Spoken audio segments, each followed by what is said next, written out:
We're going to talk about a movie that was banned in the UK for 15 years, even up to its release in 10. Well, The Lift it was in 1968. We're going to talk about the very impressionable film. I think it has its fingerprints in a lot of other movies that came out afterwards. And of course, we're talking about Marlon Brando's film he did the year before, On the Waterfront. We're talking about The Wild One.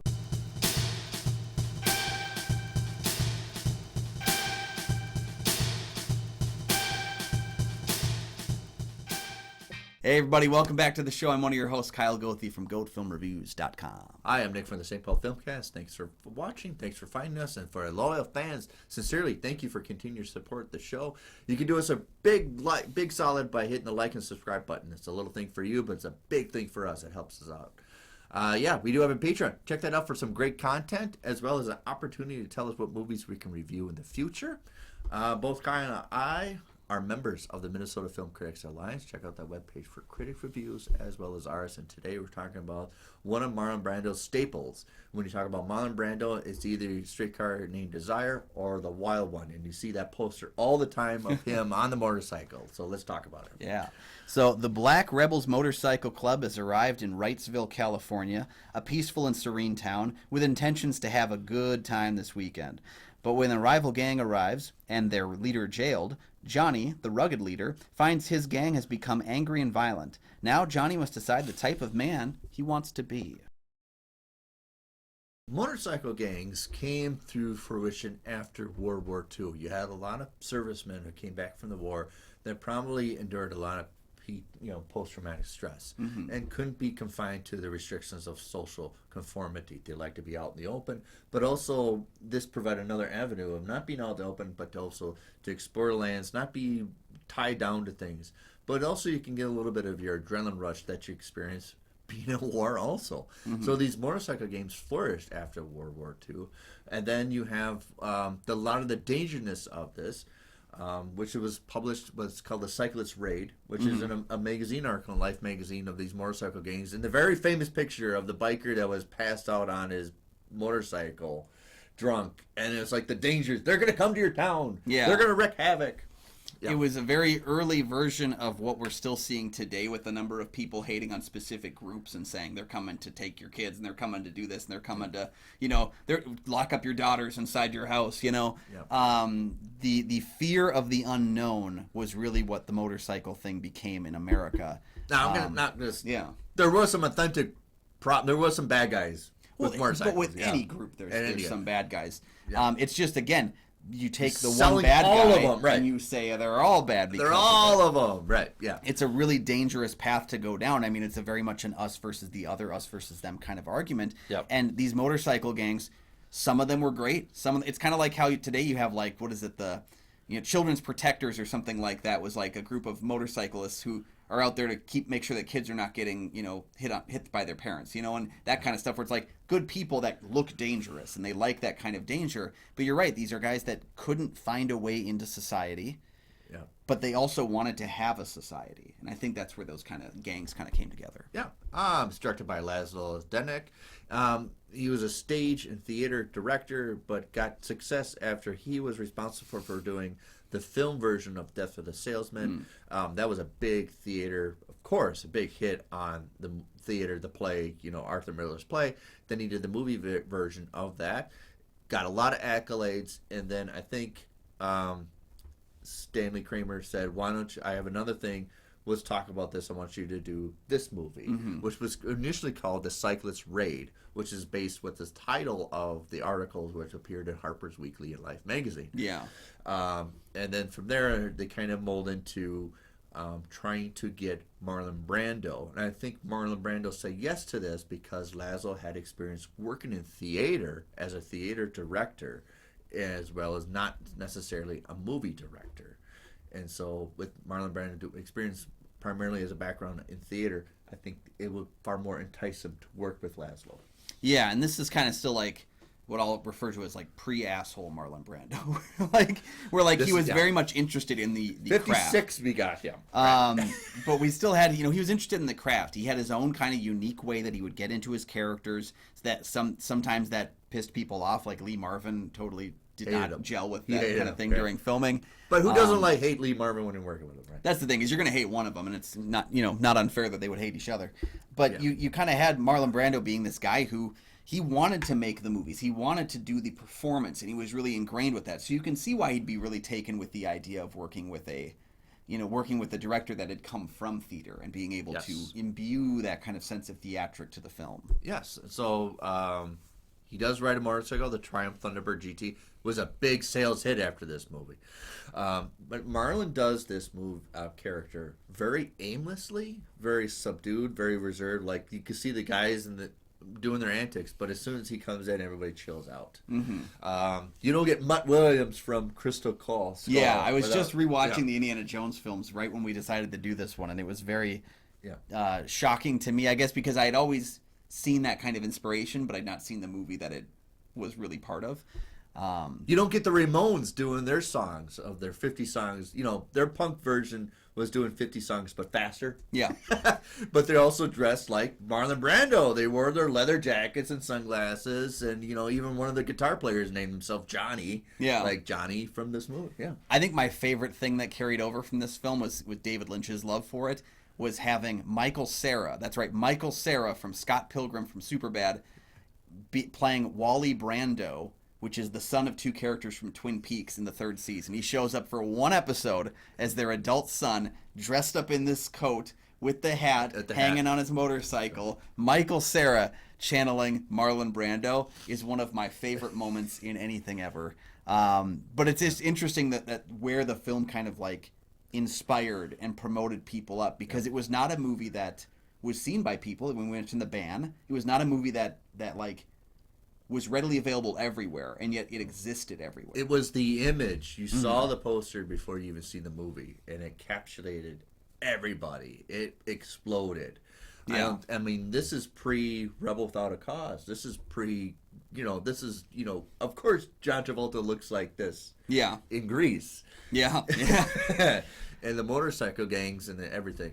But yeah, it is such a staple that it's impersonated, and it's got the impression almost anything. When you talk about biker movies, automatically you're going to go with Marlon Brando on a motorcycle with this. Yeah. Yeah, it was one of the older examples, one of the early examples that I remember of a film getting like newspaper articles written about it, like where you had like they even had the shot of him in front of the motorcycle, which was a production shot that became part of the conversation before the film came out. I don't know of a ton of non-big budget films that would have that kind of promotion. Yeah. But this one did, and it carried with it. And that's probably, again, why even if the film was banned some places, people knew about it because of it had this legend. Dangerous. Yeah. If they're going to watch it, then they're going to want to be part of a motorcycle gang. Well, and even Triumph initially was very upset that their motorcycles were being used in this way, because they were like, we don't want to be associated with the bad gang. We don't want to be with that. And then later on in years, like I think up until the 90s, they had actors who were playing gang members in this film promoting Triumph motorcycles. And they were doing it like, this is the one that Marlon Brando used. Like they were selling themselves on that, which just goes to show that like, I understand why a company would be fearful about their inclusion in that way, but we all eventually learn to be part of it. Rounding up, not only just Marlon Brando's in this, but you have Hugh Sanders. Now, if you talk about movies in the 50s, it's most likely going to be Hugh Sanders. He did over 60 movies in the 50s. So if you want to just Google his name, Hugh Sanders, and you're like, that's the face, and I've seen him in every 50s movie ever made. The police chief is Robert Keith. Robert Keith is not really known. I mean, I understand, but his son became big popular. Brian Keith. In fact, Brian Keith had his own TV show. Brian Keith was one of those, they had that very square Judge Dredd jaw, but he had the curly hair on. And always in a bunch of movies, when I Google Brian Keith, even I, as a kid in the 80s, knew who Brian Keith was. And that's his dad. Robert Keith is in the movie. Yes, Lee Marvin's playing this kind of this crazy kid pirate in this movie. Almost like are you 16? What are you doing in this movie? Yeah, he's perception. He's like a child. He's like a child lost in the world that just happens to be in this adult physical kind of body. I just love that Marlon shoves him. Is like, good for you, standing up for yourself. Yeah. It's really odd, and we'll get into that with the review, but it's a really odd, like, confusing thing where he's essentially a 7-year-old that is just kind of like never learned how to control himself. And again, that's where I think Lee Marvin kind of does his best work, is that he's usually able to pull off roles that are just so cliched on the outset that he makes it work within his own little world. Hey, Johnny, you're right. You know. Lee Marvin. Cinematographers, Hal Moore. My gosh, you should know who Hal Moore is. He also shot The Jazz Singer, but he got his accolades working on like Citizen Kane. He's the only person ever to win an Oscar that never got nominated. He with the cinematography for A Midnight Summer's Dream. How do you say that? Midsummer Night's Dream. Thank you. It's an awful title. It is awful. I always mix it up. But he did a cinematography for that. Never got nominated. But all the people wrote in for him to win an award. Oh, and that's so right. he Okay. won based on write-ins. And from that, the Academy said, no more. You can't do write-ins after that. Yeah. But he's the only person ever win an Oscar, never nominated.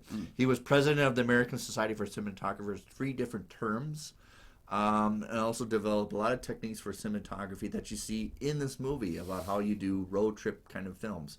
And so I would get a lot of respect for the cinematography as well as the acting in this movie. My big thing on the cinematography is that it's hard to pull. It is hard to pull off if you've done black and white to go and do something in color and then to come back and do black and white because they are different. They're about as different in my eyes as animation and live action because you just have to really work with that visual palette and it's not the same. It is not the same shooting those kinds of films. Right. But to have someone who is able to comfortably weave back and forth, because he also did the 1943 Phantom of the Opera film, a film Right, that I didn't say I that, don't right. love the movie, but I love the look of the movie. Yes. And so again, that's another accolade is that I watch that movie because it looks good more than I actually care about it. There are other versions of Phantom of the Opera I like significantly more. Conrad Hall, who who I consider one of the best cinematographers of all time, gives a lot of accolades to Hal Moore, and it's one of those things that he may not be your favorite cinematographer, but he is your favorite cinematographer's favorite cinematographer, right? And that's Hal Moore. Yeah. If you want to get so, I think that's the enticement for Brando. You get this theater director who's background in theater. You get a well-accomplished cinematographer. You got this script that doesn't have a lot of dialogue, so you can play with what you want to do with expressions, stature, postures, and everything. And I think that's the enticement for Brando because it's almost like a kid at the playground with acting. You can see what you want to do differently. Yeah, it's an open play field because the film is, in some ways, fairly bare bones in how it's going to be that they give you a lot of options in which way you want to work, and it's whether or not you can make those work within the film's rules. Yeah. So, perfect time to give us our review of Marlon Brando's classic, The Wild One. So, what do you think of it? I was disappointed. But I'll tell you the things I love first, okay? I think Marlon Brando is great in the film. He elevates the writing. He elevates the material because he's doing more with it than is what is given. Yeah. And the film had a very rough screenplay experience because Ben Maddow was originally listed to write the screenplay, but then he was subpoenaed by the House Un-American Activities Committee, so had to pull out. So then the film had to get finished by John Paxton. So having an adaptation of a article story done that way where you have a writer that goes missing, it's almost like making a movie during the writer's strike, which we've always seen makes that script suffer. I think Brando is able to elevate, and even the most iconic line in the film, what are you rebelling against? I don't know, what do you got? What happened because of that energy that happened on screen. Yeah, because it's kind of left empty. And I think Brando's trying to do it. He does this like this aimless rebel, but he's also very subdued. He's not out there. He's not a loud performance, right? Marlon Brando's doing the loud. Everybody else is doing loud around him. Yeah. And he's doing the quiet guy. Yeah. And he has a very interesting dichotomy to him in that he wants to be part of this group. He wants to be their leader, but he doesn't want that either. He also wants to have a normal life, and he sees an opportunity here, and he doesn't understand why this woman, this Kathy Bleeker, is not willing to give him the time of day, and why she's like pushing back at him because he's like, I'm cool, I'm hip, I'm with it. Why are you saying no to me? And he doesn't really understand that. I like that in a character is that this guy doesn't see his own flaws standing right before him. Right, and I don't think he knows. He's aimless. That's a good word to describe him because I don't think he doesn't know what he wants in life. Obviously, he thinks he does, but also he's you're a leather guy. You just roll in town with this leather coat and hat, dude. Yeah. You think some girl's just gonna, yeah. But he doesn't seem to understand that. No, he has their no presence in comprehension. town is not seen as a good thing by the people in that town. No, Their you just presence seem is like you're disruptive. hassling me, old timer. You don't get it, right? Yeah, and he's even saying, we go out on the weekend to have a good time, and he doesn't realize you're making everyone else's time worse by existing in it. Yeah. This definitely you can't.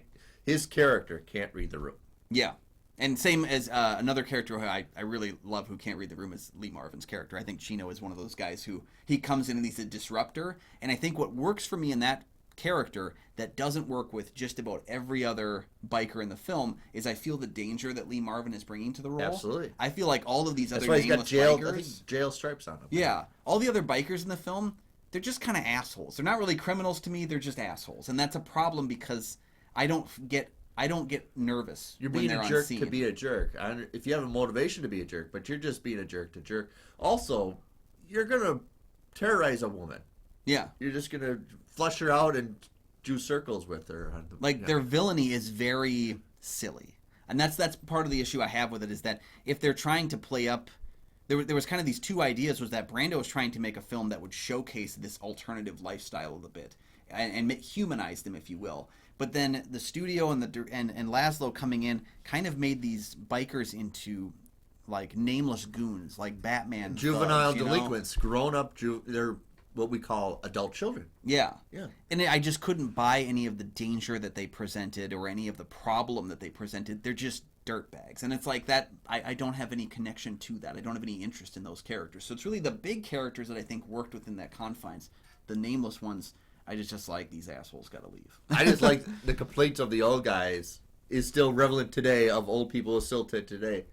You ever watch TV? That's just a screen. Everybody's watching a screen these days. They're not really living worlds anymore.